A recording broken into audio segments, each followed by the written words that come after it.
Where do you go on a long weekend? Somewhere you can set up camp right on the water, get out in the boat, land a few fish, and cook them up fresh that night. A spot that's perfect for your mates or the whole family. For us this weekend, that place is Marlo, right at the mouth of the Snowy River.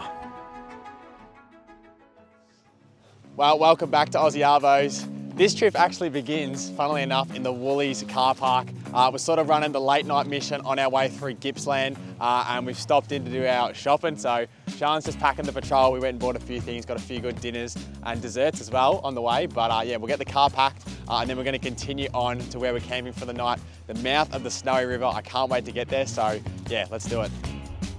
With spring now here and some warmer weather on its way, we were itching to get out and do some beach camping, so what better place to do it than head out to East Gippsland's coastal area. There's plenty of great spots to camp on the coast in East Gippsland, whether it be the long 90-mile beach or one of the many river inlets, and that's exactly where we're heading today. We've made it. Made it to the campsite. So, this is camp. Obviously, we'll give you a better look in the morning, but it's called Coringal Slips, and it's right at the mouth of the Snowy River where it comes out into the ocean. So the water's literally just over there. Billy's told me anyway. So I reckon in the morning we're gonna have a wicked spot. But yeah, for now, because it's late, we actually got some takeaway on the way through, some Chinese. So we're gonna smash that and we'll set up the tent and that sort of thing. Oh, this is like official beginning of long weekend. And you get to camp and you crack a beer and you sit down with some food. You're like, all right, long weekend relaxation time has begun. Didn't know it's food you didn't even cook yourself. I did a bit of cheat meal tonight. Oh, that's all right. Beef and black bean. Chicken and black bean. All right, let's enjoy. Seeing as we rolled into camp fairly late, we didn't stress about getting the whole setup put out, just the bare essentials like the tent, so we could have a good night's sleep. But lucky all the bedding's already inside. I'll just go put pillows in there. Nice, look at that. Lovely, lovely bed. So with the tent set up and looking very inviting, we jumped into bed and I couldn't wait to get up to suss out our camp in the morning. Wow, good morning. It's now daytime, we've got some light, can actually see what's going on. Had a very due sleep in the tent. Both Sian and I had a great sleep. In fact, Sian had such a good sleep, she's still in there. But I wanted to get up and have a look around in camp. Now we're in the daylight, and what an awesome spot we've got. We're literally right on the water's edge, just tucked up in some of the little estuaries, I guess, that branch off of the Snowy. Hopefully, before too long, we'll have the boat in, because yeah, I probably should have mentioned that one of the big reasons behind coming on this trip was we wanted to do a bit of a fishing mission while we're down here. So we got Billy's boat, same boat we used when we went to Eildon to catch cod. So we can't wait to get that in. So yeah, anyway, we might get some brekkie into us and then we'll go launch this boat and then yeah, we can start fishing. I am so keen. Time to launch the boat. Launching the boats from Coringal Slips camp is super easy because it has its very own boat ramp right into the Snowy River. Oh yeah, we're on here. All right, boat number 1's in, time for boat number 2. Go Liam. Did a pretty good job, eh? Yeah, not bad. Oh, not bad. All right, so we're out on the water. We got a full boatload, full crew, and we're ready to get stuck in. We think we're going to do a bit of recon exploring first because there's a fair bit to see. We haven't been to this area before. And we'll get the rods rigged, and yeah, if we see any likely areas, we'll pull over for a fish. Battle stations are a go. We've all got a rod in hand. We're just parked up on the, I forgot what the word is, but where the salt water sort of meets the fresh water, bit of a line. High tide's rising, and yeah, we'll see if we can pick anything up. We'll keep moving around if we have any slow spots. So yeah, rods are on, let's go. And it didn't take long before one of us had a bite. Go Meow! Go Meow! Hey. We have salmon! First fish in the boat. Wow! He's not a bad sized fish at all. Well, first one in the boat. Mia managed to snag a salmon. We just had a soft plastic literally sitting off the back of the boat, not moving for about 5 or 10 minutes, and then it just went. So the salmon, be good for bait. We've just come right to the mouth. This is the mouth where the Snowy River comes out to the ocean, and we're just sitting right here on the edge. Yeah, see if we can pick anything up. So It wasn't long before we had another fish on the line, and then all the rods started lighting up. Oh, you got it again! We quickly realised that the salmon were well and truly on the chew, and this meant a great opportunity for all of us to get a couple fish in the boat, including Sian, who was super stoked to get herself her first salmon. I have a fish. I got a fish. Well, we spent a few hours on the water, managed to get onto a few salmon, which was a bit of fun. But yeah, we did go for a bit of explore around on the other side of the mouth, but we couldn't really pick anything up. So we figured we're gonna go back, check out town, and also go have some lunch. And then maybe we'll see, we might get back out in the afternoon or do some surf fishing and stuff like that. But yeah, so morning session. No, we didn't get donuts. No donuts, so we're happy with that. But put a few bends in the rod, which I'm stoked with. Haven't done that in a while, so yeah. All right, let's keep moving. So with our first fishing mission a success, we started motoring back and decided to stop by the Marlo jetty so we could have a look inside the town. Bait has been acquired and ice. And sticker. And a sticker for the car. Time for some lunch, sandwiches. Sian's on the ball. Yeah, we're just gonna, there's a couple little things we've got to have a look at. Take a quick break, and then I dare say some of us may head back out on the water. But we'll see how we go. Wow, good job. Thanks. Nice, thank you very much. Cold? Yeah. This is an interesting new one for the camping crew as well. You've probably seen these, but normally we just freeze ice cubes, but I found these, they're refreezable. So they're just plastic with water inside, and you freeze them. And then when you finish with it, you can toss them back in your fridge. So they're just good because obviously when you refill, if you go move around, the ice tray is gonna spill everywhere. So there. And they don't dilute your drink as well. Yeah, exactly. So can you give them a try? So we hoed into some much needed lunch, and then while we were at camp we decided to set up the rest of the setup, as we were going to be parked up for a few days and wanted to have the whole setup complete in case any different weather came in. It's been awesome to have the camping setup so dialed for no matter what weather conditions we face. The combination of the OCAM rooftop tent and the awning really makes a world of difference, and it's allowed us to camp comfortably no matter what conditions we're in. So Billy and I are going to head out for a bit of an afternoon mission. We're actually going to try target some of the species we came for, so hopefully some bream, yeah, or flatties or something. We're maybe going to play around a bit more in the little estuary arms. So yeah, we'll see what we can do. The girls are at camp, keeping an eye on things, and yeah, it should be good. Conditions are looking pretty sweet. So yeah, we'll give it a good crack here. Let's get it. Let's go. Now, as fun as it is catching Australian salmon, they're kind of regarded as a pretty easy species to catch and probably not that good on the plate compared to some other species. So me and Billy wanted to have a good crack at heading up the estuary to try target some bream, estuary perch, or anything else that wanted to come our way. Yes, dude. Bill just got off the surface on the sugar pen. Oh, I don't know what it is. It's probably estuary perch or a bream it'll be. I hope it's an estuary perch. Oh yeah, he's a cracking bun, Bill. Oh, holy... He's huge. What a beauty. Far out. He's a chunker. Whoa. Cracking fish, man. Pretty happy with that. That's not a bad first fish in the estuary. Far out. He's a slab. Oh, that is a great first EP. That is a cracker. That is an absolute beauty. You can see why they call them Barra of the South. Yeah, look at the head on him. Literally looks like a barramundi. Yeah. All right. Send him off. He should kick off, hopefully. They do look like a barra in the water, don't they? Good work, man. Oh. Lovely. Well, there we go. That's a good kick in the guts for us. So we'll keep going. We've still got a fair bit of light left. So yeah, awesome. I just went back to look at the sounder and hooked up. Oh, come on. Did he do ya? Bugger. He was a good one too. So we're just going up this little estuary arm, or whatever you want to call it. And we're sitting down because as we're going along, I'm just having a look at the sonar because it's got side scan, so it gives you sort of a sonar image of the base of the water channel and up to the sides, and we're just looking out for fish and structure on the sonar. We didn't have any luck in that little arm, so decided to come back to the mouth where it meets the Snow River, and sure enough, I was able to get onto another fish. So there you go, that's what we're after.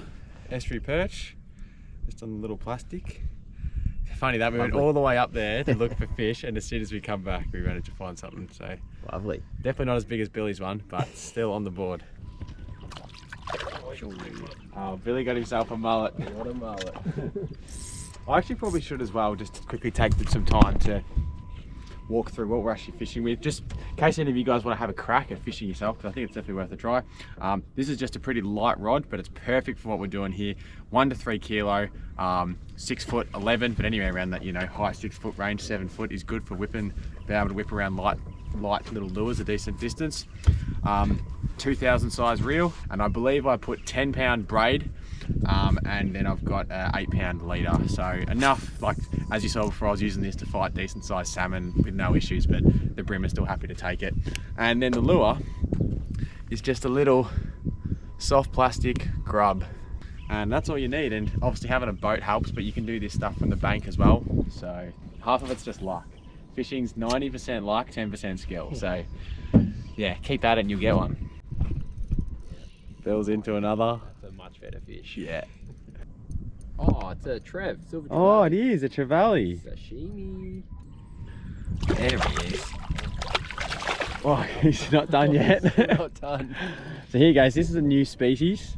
We'll give you a look once we get him out. Hey. Look at that. Look at the colours on him. Nice little, pretty Yeah. nice size. Hand size. You like this? There we go. There you go. Trevally grunt. Yeah, that's awesome. There you go, Trevally Bill. Good work. Very cool. Well, unfortunately for him, He's sashimi. he is sashimi. Supposedly there's a very good sashimi. We'll deal with him. Yeah, that's it. I'm going to get another line in. We continued fishing for a little while longer, managed to get onto some mullet which aren't that special, and then decided to call it a day and head back to camp. Well, we're going to spend the next bit of the night just sort of hanging out at camp, do some dinner, maybe even some dessert. I think Sian might have some cooking lined up. But yeah, we'll just hang out for a bit, and then maybe, if we're lucky, we might get out for a bit of a surf fish later on after dinner and that. We got the surf rods, we collected a bunch of bait, as you saw, the salmon and stuff. I reckon we might go head out to the beach and then see if we can get something a bit bigger. But we'll see how we go. So that's the silver trevally that Bill caught. Yep. And he's done a pretty good job filleting, if I don't say. Not too much wastage. That's prime sashimi right there. Yeah, lovely. Oh, I'm keen to taste it. So Sian's going to start doing some prep for dinner. We're having spaghetti bolognese, but not just any bolognese again, a little bit different. We're doing it with venison mince. So you might have seen when we were in the high country with the Fulcrum boys, we did the venison skewers. We also have venison mince. And so yeah, we're going to use that in the bolognese this time. So yeah, Sian's going to prep a few ingredients, and I reckon that should turn out pretty sweet. When Sian's on cooking duties, it always turns out to be a good one, so I'm looking forward to this. We're going to have a crack at the sashimi. I'm taking Bill's word on this to say that this is going to taste good and then we're not going to die. So yeah, he's pretty much just diced it up into little pieces, and we've got some soy sauce. So do we just... Yeah, grab a little piece, dip it, and rip it. I mean, soy sauce makes everything taste good, so...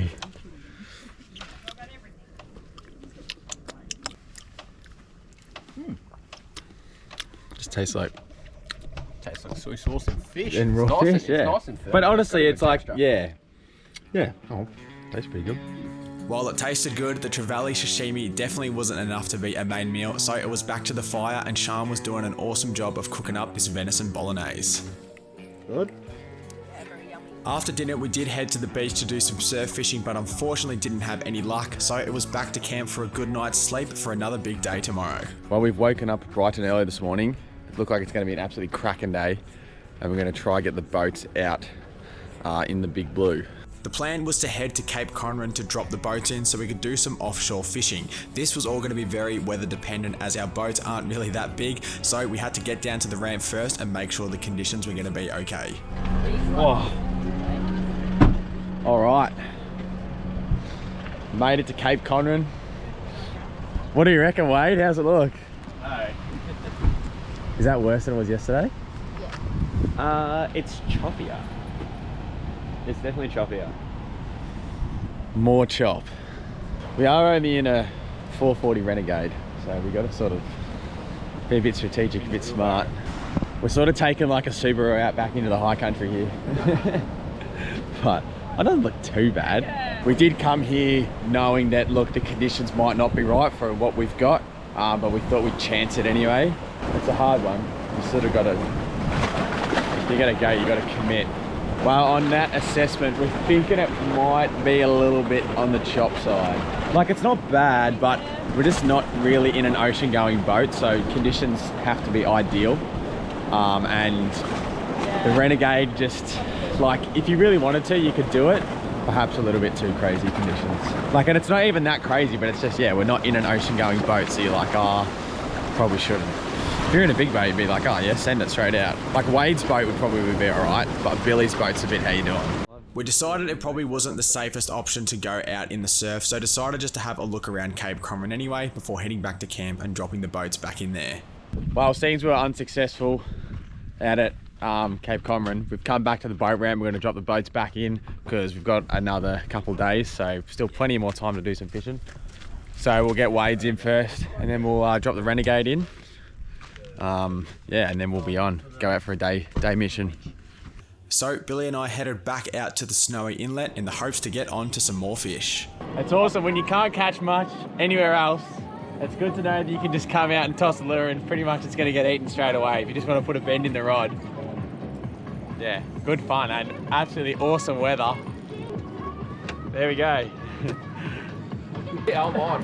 Another good way to do it is just trawling, so just hang the rod down the back, we're just at idle, just ticking along. And I reckon any second that rod's probably going to go.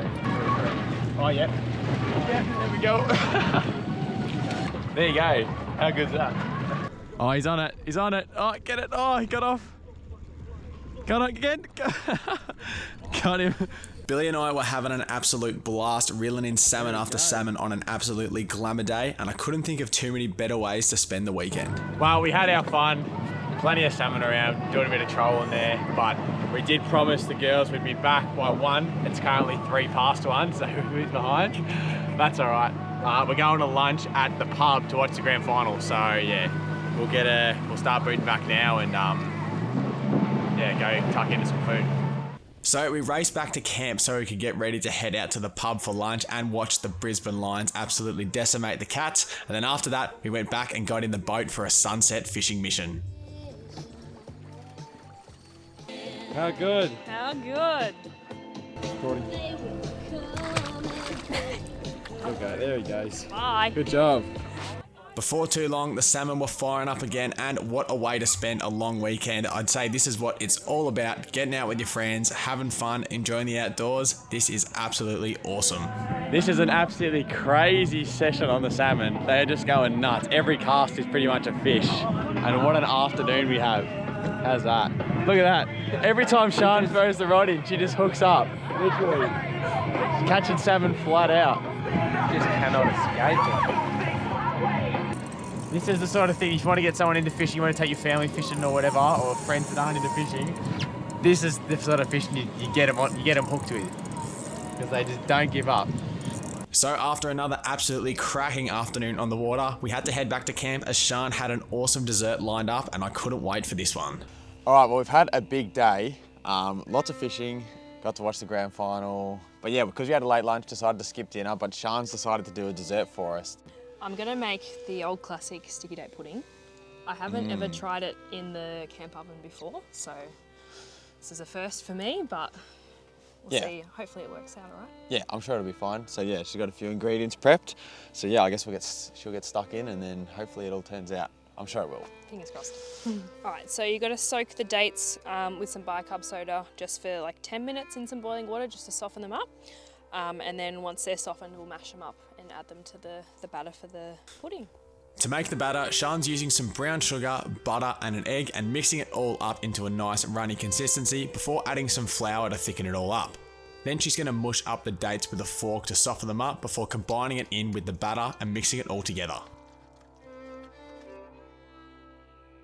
Now it's time to cook, so I'm pulling some coals out of the fire which we're going to stick the camp oven on. We don't need too many, just a nice even heat as this thing is going to be on the fire for about 40 minutes or so to cook right through, and then she should be looking lovely. While the sticky date cooks, Sian's going to work on the caramel sauce using some butter as well as some very precisely poured cream and some brown sugar and stirring it all through into a lovely caramel sauce. All right, so our sticky date's been in the fire for about 30-40 minutes, so I reckon it's pretty much done. We've got our sauce happening over here, so let's take the lid off and see what we're working with. Yeah, I reckon that's pretty good, hey? So the trick is, you want to poke some holes in your pudding just to get some good mix of your sauce in through it. With the pudding prepped, Sian can pour on the caramel sauce, and this is where it really comes together, and you can let that caramel sauce soak right into the pudding. Time for sticky date. Oh, it looks pretty good. You reckon? Ooh, hot. Mmm, Yeah? that is very yum. You reckon? That is extremely yum. Far out. No, you've done a very good job there, Sian. I didn't think I needed dessert, but now that I've tasted this, I'm like, yeah, I needed that. So we all sat around and enjoyed Sian's campfire sticky date. This one was a nightcap for us and sent us all smoothly off to bed. The next morning we were keen to head upstream in the Snow River to try and seek out some other types of fish further up in the river. So we're back in the boat and heading out on our way. Hopefully we can get something different in the boat. Well, I've been going up the snowy a bit, looking for some different stuff, and we finally managed to hook up. Took us a while, but I've managed to hook up. Don't know what it's going to be. Either a perch or a bream, I'm tipping. Maybe a mullet if I was really unlucky. Oh, it's a salmon. Oh my god, it's a salmon. Of course it's a salmon. Can't escape them.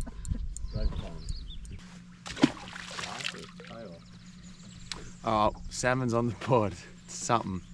We had a good crack, but couldn't pick anything up. Literally got that one salmon. Saw a fair few fish on the sounder, but nothing wanted a bar of it. So it's about 10:30 now, or 10 o'clock, sorry. So we're gonna head back, have some brekkie, and maybe just take a break for an hour or so, and then we'll get back out there because we've got to try and get some fish for the plate. So get back into it later on. Despite the lack of fish caught, we were still super hungry for a feed, so it was back to camp and I wanted to try something a little different. I just tried something different. Had some leftover venison from the bolognese the other night, so I made like venison burger patties with like breadcrumbs, Worcestershire sauce, some other stuff, and whipped it up and having a venison burger. I'm actually keen to try it out. That might be the end of fishing time. That tastes awesome. That's actually really good. I'll have to do that again. That'll have to be its own dinner, Sian. Venison burgers, you'd like that. Definitely one for the list. We were fairly fished out from the last couple of days, so it took a bit of time just to hang around camp, but sure enough, we ended up back in the boat at the afternoon as we needed some dinner. Well, it's our last afternoon to have a good crack, and we're planning on eating fish and chips tonight for dinner. We've literally haven't bought other food so that we have to catch fish. So we're gonna go for floodies still, and if we can't get onto floodies, then we're gonna have to go for salmon, which is still good. But yeah, so we're gonna head out past the mouth now and give it a bit of a crack this afternoon, and hopefully we can bring something in before dinner time, but we'll see how we go. So we got all the gun fishermen, Sian and Mia are on board. They're ready to catch a bunch. So we'll see how we go. We did head out with the intention of trying to get onto some other fish like some flathead, but you wouldn't believe it, another species of fish seemed to get in the way. Oh no! Well, it didn't take too long. Oh, but we got dinner. So we're going to get probably a few of these and we'll be able to fill them up and they will go lovely. Well, you might have realised that we were pretty unsuccessful on the floodies and other stuff, so we came back to the faithful salmon and we caught a few big ones that we're keeping. And yeah, we'll have a little bit of fun, and then not before too long now, I can head back to camp. We can start prepping them up for cooking. We were a little disappointed that we could only seem to get onto salmon, but hey, sometimes you got to take what you can get, and a day of catching plenty of salmon definitely beats a day of catching no fish at all, and not to mention they are still super fun to catch. So with a couple good size filleting salmon in the esky, we can head back to camp, get the fire ready and start prepping these fish for dinner. The key with salmon is letting it bleed. You can see still in these in these fillets there's a bit of a blood line. Sometimes it can be hard to get all the blood out of them. Like we just had them in the tank after we caught them and necked them. But yeah, you can't really get it all out all the time. If you're on the beach, pretty much dig a hole and stick it head first down in the sand so its tail's pointing in the sky, and that'll help, gravity feed the blood out of the fish. Billy and I went through and filleted the 3 salmon, and before we knew it, we had a lovely collection of salmon fillets ready to be cooked on the fire. Sian and Mia has sorted out the chips and salad, and now we're ready to get our fish cooking on the fire. All right, let's go the fish, eh? Salmon tastes its best when cooked fresh, and we didn't get too crazy, just added a covering of flour, salt and pepper, and with a squeeze of lemon, this stuff should taste awesome. And no surprise, the homemade fish and chips was a massive success. This unfortunately was our last dinner for the trip, but you really can't beat something that you managed to catch and cook yourself. Having a look at that clean plate, I would definitely catch and cook salmon again. And if you do have a bit of a feeling that maybe it's not going to taste good because people say, oh, salmon's only good for bait, I'd definitely give it a try. Well, unfortunately today is pack up day, even though this is arguably probably one of the nicest days we've had. Saturday was good, but this is pretty bloody awesome day. But the long weekend has brought itself to an end, so we've got to do our clean up. So dishes, all the unfun jobs. Having to pack up after an awesome weekend of camping, fishing and fun is never easy, but it's something you just have to do. We've had a fantastic time camping here at the Kringle Slips campground, and I highly recommend you guys come and check it out for yourselves. We'll definitely be coming back again. So unfortunately that's going to bring us to the end of our trip down to Marlo, camping at Kringle Slips.